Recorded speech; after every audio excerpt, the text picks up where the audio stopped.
बारिश से जनजीवन अस्त व्यस्त हो गया।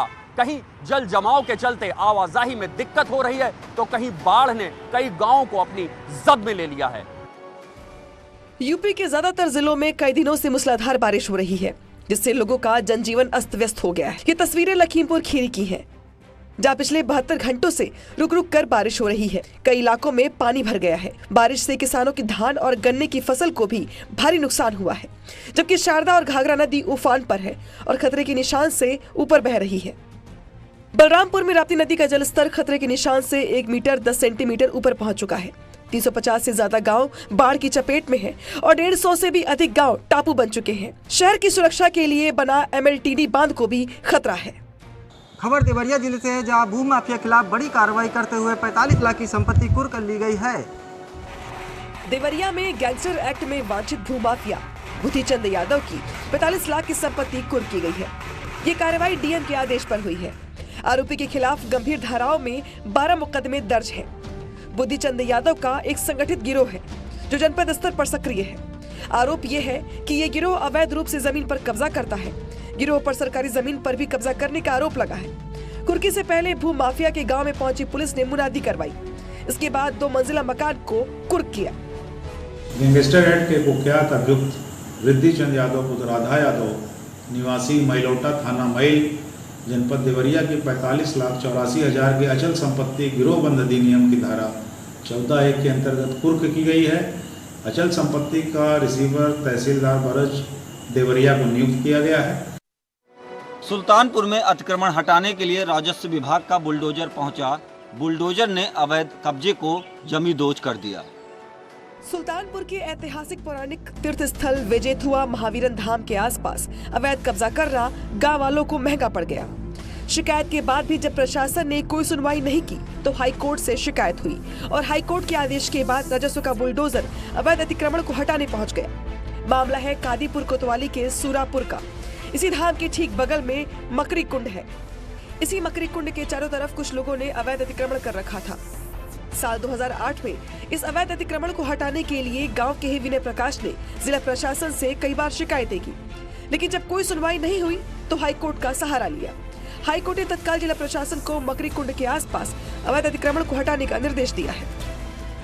जनपद बहराइच के 12 वफाक जुलूस में बड़ा हादसा हो गया। इस हादसे ने 6 लोग की जानें ले ली। बहराइच में 12 वफात की खुशियां मातम में तब्दील हो गई। घटना भगड़वा गांव की है, जहां 12 वफात का जुलूस निकल रहा था। इस दौरान बिजली के खंभे में करंट उतरने से 6 लोग चपेट में आ गए और सभी 6 लोगों की मौके पर ही मौत हो गई। मरने वालों में 4 बच्चे और 2 किशोर शामिल हैं। मौत के बाद गांव में मातम पसर गया। सूचना के बाद DM SP भी घटनास्थल पर पहुंचे। सुबह करीब 4 बजे के लगभग भगड़वा गांव के कुछ बच्चे मासूमपुर की तरफ जो है ठेले से चले गए थे, जिसमें झंडे में जो है लोहे की पाइप लगी हुई थी। वो पूर्व प्रधान के घर के पहले ही जो है छत से जो है तार से जो है टच कर गई थी, जिसमें ये हादसा दुर्घटना हुई है। आगरा में लदानी ग्रुप पर इनकम टैक्स की छापेमारी तीसरे दिन भी जारी रही। टैक्स में हेरफेर के शक में पड़ताल की जा रही है। आगरा में आज तीसरे दिन भी IT ने छापेमारी की है। कल IT ने लदानी ग्रुप के लाजपत कुंज स्थित कोठी नंबर 9 पर छापा मारा था, जिसके बाद आज तीसरे दिन भी आयकर विभाग का एक्शन जारी है। सूत्रों के मुताबिक आयकर विभाग को टैक्स में हेरफेर के कई बड़े सबूत मिले हैं। इस छापेमारी में दिल्ली आयकर विभाग के अधिकारियों समेत आगरा के भी 12 अधिकारियों को शामिल किया गया है। तीसरे दिन भी लदानी ग्रुप पर आयकर विभाग के छापामार कार्यवाही जारी है। शुक्रवार की सुबह आयकर विभाग की टीम आगरा के लाजपत कुंज स्थित जो गुलाबचंद लदानी हैं उनके घर पर पहुंची थी और यहां पर छापामार कार्यवाही को अंजाम दिया था। इस समय हम गुलाबचंद लदानी जो हैं उनके घर के बाहर मौजूद हैं। ये लाजपत कुंज में B ब्लॉक में कोठी नंबर 9 है। इसमें गुलाबचंद लदानी अपने परिवार के साथ रहते हैं। साफ देख सकते हैं अभी भी पुलिस के जो लोग हैं वो भी अंदर हैं और जो आयकर विभाग के लोग हैं वो घर के अंदर अभी भी कार्यवाही को अंजाम दे रहे हैं। संघ प्रमुख मोहन भागवत आज कानपुर में पहुंचे, जहां वाल्मीकि समाज के सम्मेलन में संघ प्रमुख ने शिरकत की।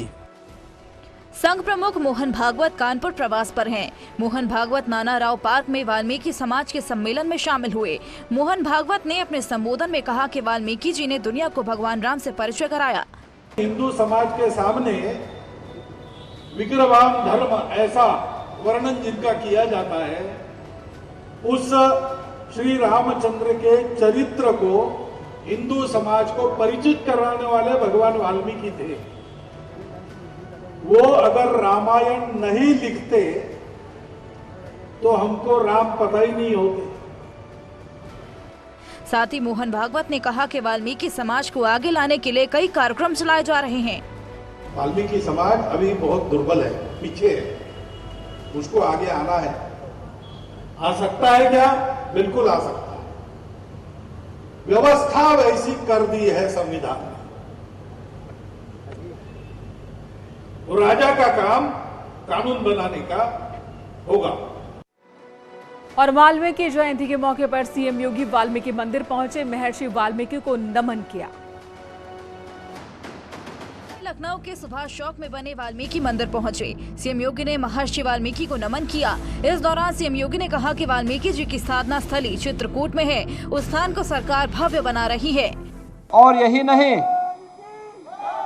महर्षि वाल्मीकि का जो पावन धाम है, उनकी पावन साधना स्थली लालापुर चित्रकूट में, कितना अच्छा संजोग है। भगवान राम ने वनवास के समय सर्वाधिक समय चित्रकूट जनपद में ही व्यतीत किया था।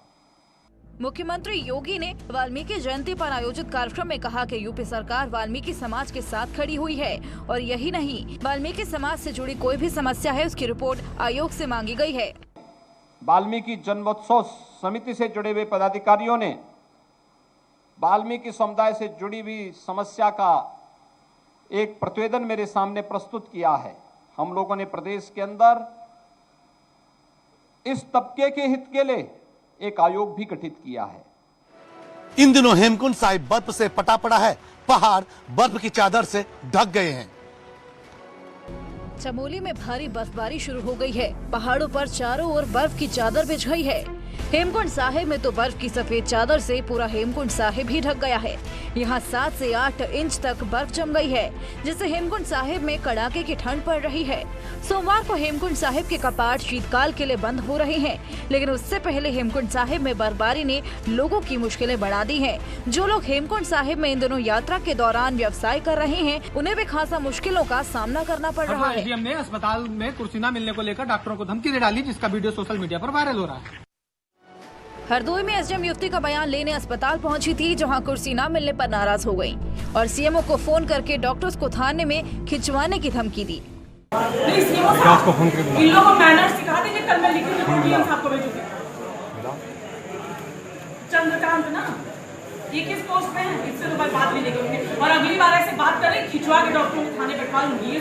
जो वीडियो के पड़ताल करने पर पता चला कि युवती के जहर खाने के बाद उसके बयान लेने एसडीएम पहुंची थी, जहां डॉक्टर उसकी शान में कुर्सी से खड़े नहीं हुए तो मैडम का गुस्सा 7वें आसमान पर पहुंच गया। फिर क्या था, मेडिकल कॉलेज की इमरजेंसी में आकर उन्होंने ईएमओ की सीट पर बैठकर सीएमओ को कॉल किया और डॉक्टर्स को थाने में बुलाने की धमकी दी।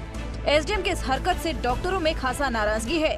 उनके मूड पर डिपेंड करता है, हम इसका विरोध नहीं करते। कभी कभी मूड जो हो आदमी का खराब होता है, उन्होंने हो सकता है कि खाली चेयर देखकर या वो राउंड लेके डॉक्टर साहब पहुंचे थे, इस वजह से वो थोड़े से गर्म माहौल में आ गए। बुलंदशहर में मकान पलक झपकते ही जमींदोज हो गया, जिसकी लाइव तस्वीर सामने आई। बुलंदशहर में पलक झपकाते ही 2 मंजिल मकान जमींदोज हो गया।